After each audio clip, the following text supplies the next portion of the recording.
again, I feel this state.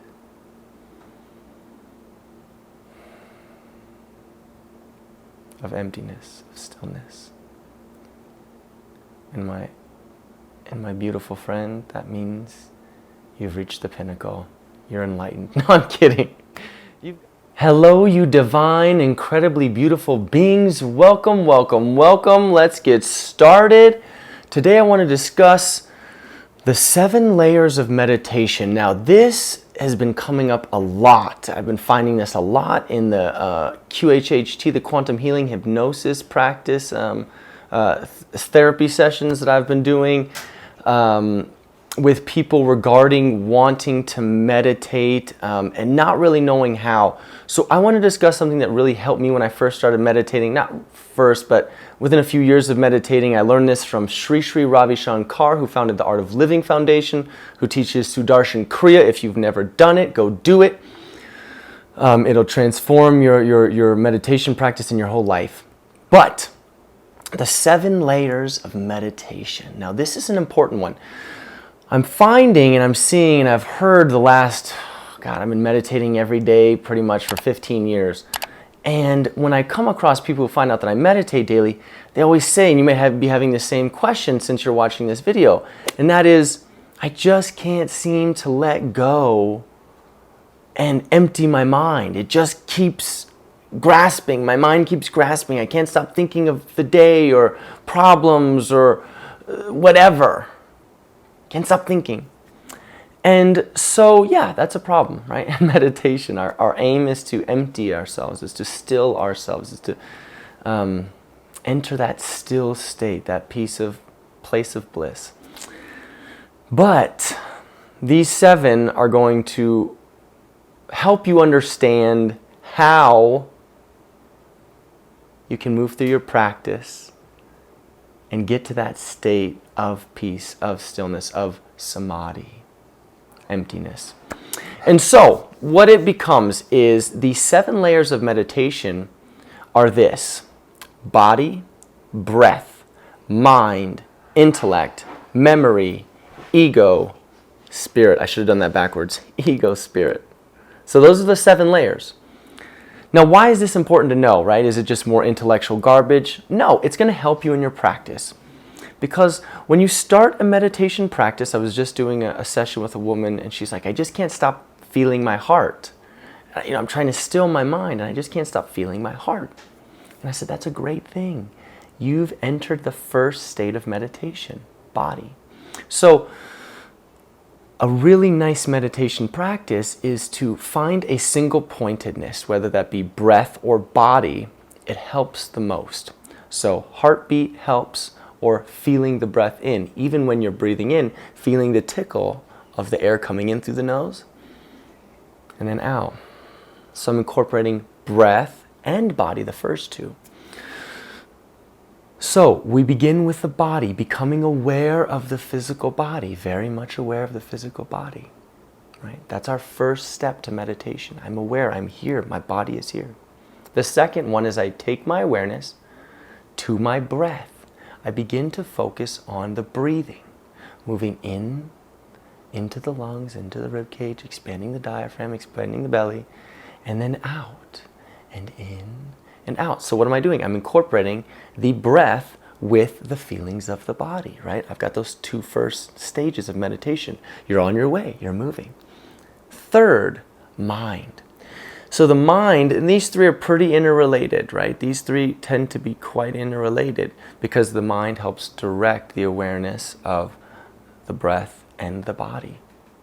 But the mind will start getting a little loud once you start the body and the breath. The mind is going to enter into the conversation, and it's going to start talking, right? Thoughts are going to start, random things are going to start coming into your brain. And this is when you delve into intellect and memory. Now, these are not set. These could be 4 or 5 either together. But what's going to happen as you deepen your practice in the single practice, right? We'll say a few minutes in, you're going to maybe start thinking about a memory. You're going to have images from earlier on the day. You're going to have memories of maybe a few weeks ago, maybe a month ago, maybe a year ago, maybe a childhood trauma, who knows? Maybe a childhood joyful memory. but you're going to have something like that occur. Then the intellect is going to get involved, or vice versa. Intellect's going to get involved. You're going to start getting more analytical. You're going to feel when you are aware of yourself and you're noticing your mind, which is the practice of meditation, right? The awareness of what's occurring. You're going to start to feel the analytics start to step in. Okay, well, I've got to move back to my breath. Got to move back to my body. Okay, I know that I'm in my intellect when I go, oh, I'm in memory right now. I'm in the 5th stage or 4th stage, and no, actually I'm in intellect, so I'm getting close. Right. That's the intellect. And when you're there, you get to have this game, and you get to go back to the beginning, breath and body. Buddha says the mind and the breath are intimately related. And so when we can allow our breath and still our breath, the mind will calm down. Just like a storm, the monkey mind, right? It will calm down with the breath. As the breath calms, as I become aware of it, it stills, the storm stills. The monkey becomes calm. And so we just keep returning our awareness to the breath, to the breath, to the body and the breath, to the body and the breath. So I can be aware that I'm in the 5th stage of memory or intellect, or 4th stage of memory or intellect. And I can still allow myself to move back to body and breath. So you can move between these stages, right? But as I continue to still, as I continue to sink deeper and deeper and deeper, I'm going to hit this point. And this point is the ego. And that's when I'm going to start to see myself saying a lot of I. I get to the ego, the 6th stage. And I'm going to start to feel this sense of I, me, me, I am doing this, me, I, me. And if it's very subtle, but that's the practice of meditation, is the awareness. So constantly reminding ourselves, not really reminding ourselves, but becoming aware of what's occurring. And so I'm becoming aware of the I's, the me's, the I's, the me's. Then I know I'm on the brink. Then I know I'm on the brink of spirit, of stillness. And so I get to that point, and what do? What's worked for me before? I return my awareness back to the breath and the body and breath, body and breath. Not forcing it, just aware. And that I begins to subside. And then I feel this state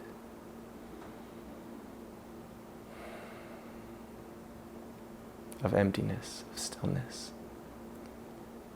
And my beautiful friend, that means you've reached the pinnacle. You're enlightened. No, I'm kidding. You've gotten to spirit, right? You've gotten to the 7th stage. You are now in that state of emptiness. You are now in that state of samadhi, right? Or you could call it mindfulness, mindlessness, but it's that state of samadhi. It's that penetrative, transcendental state.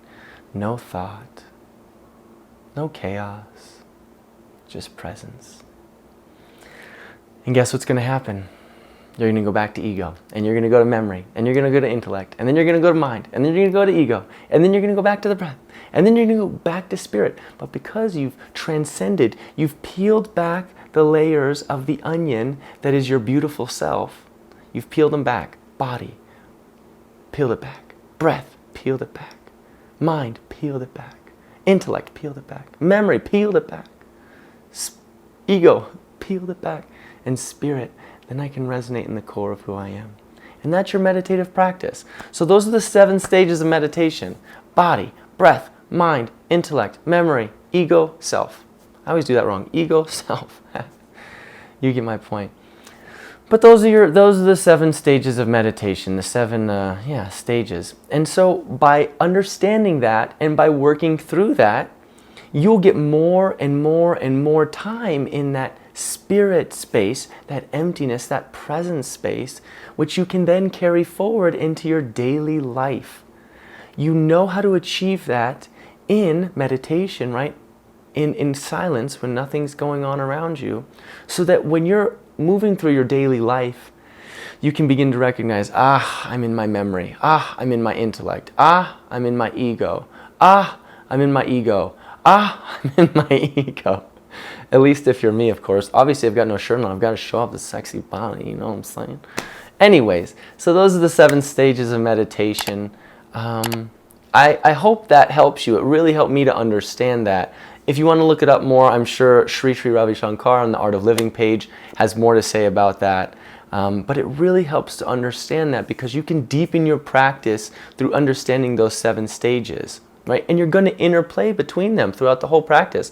I do it every time I meditate. I go from body to breath to intellect, then sometimes, or right to ego. Right? Once you start transcending those onions, they can peel back faster and faster and faster. So within a few minutes, you're to ego spirit already. That's the beauty of it. But what's going to happen is you're going to have this play along the 7 layers back and forth throughout the whole meditation. And that is the practice. That's why we do it, is to recognize that in that state of spirit, I am beyond the body, right? I am this physical body. Zach is this physical body. Zach could also recognize himself as mind. But spirit is eternal. It is awareness, right? It is emptiness. It's the witness. And so that doesn't sound super sexy, I know, to a lot of my female viewers watching this. But that's the practice. So also, things like yoga, it helps you move through those stages as well. Tai Chi. But the best practice really to become aware of the mind and the monkey mind, that attachment to things and moving and doing, is to sit in the stillness. I know it doesn't sound super sexy, ladies. And men. Men can be a feminine essence as well. So some of us who have more feminine essences, obviously not myself, I'm super masculine. Just kidding. We all have a nice balance. But, if you feel that you're more of a feminine essence, you're going to feel that that's not very sexy to be in that stillness, and that's okay. But the practice is there anyways to help us alleviate the discontentment, the suffering that we find in our daily lives. Thank you guys for watching. I hope you liked it. If you liked it, please comment, subscribe, share. I always love your feedback. I will talk to you soon. I love you guys. Thanks for watching. As always, goodbye.